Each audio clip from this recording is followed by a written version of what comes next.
এদের 54% দেয়া হোক, সে নিজে বলছে স্টেটমেন্ট দেখছেন তাই না? তার মানে কি এটা ইস্যু ক্লোজ না? আমাদের সংবিধানও যে এটা নাই, তাহলে এটা আপনারা কিভাবে প্রশ্নটা করেন? কিংবা আপনারা সাংবাদিক সমাজটাও একটু চিন্তা ভাবনা করেন, গভীরভাবে চিন্তা করেন। এটা ফান্ডামেন্টাল রাইট সবাই, ওদের সবাই।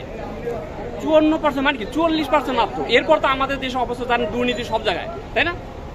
যেখানে সংসদে এখন আলোচনা হয় যে 90%-এর উপরে সরকারি কর্মকর্তা সবাই দুর্নীতিগ্রস্ত, এবং আমাদের দেশে যারা সোকল রাঘব বল সবাই এখন দুর্নীতির বাইরেতে, তাই না?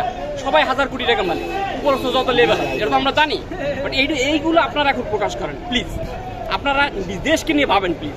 এই মুহূর্তে ভাবার আপনাদের প্রশ্ন, আপনাদের কাছে আমার শুধু অ্যাজ এ সিভিলিয়ান হিসেবে এটা বলবো, আপনারা সাংবাদিক আছেন তারা দেশকে ভালোবাসেন প্লিজ, এইটাই শুধু বলবো।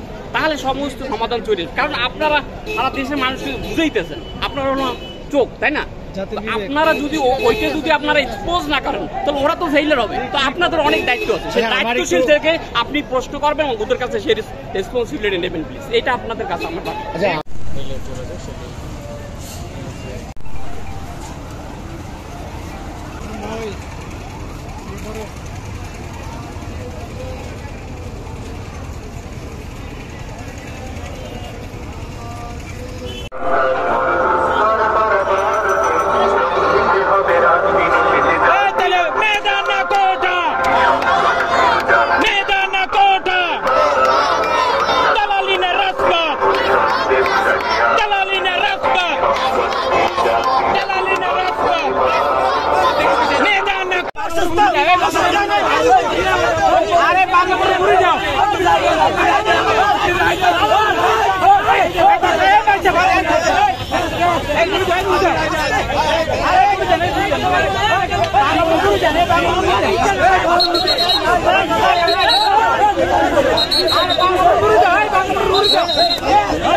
লড়াই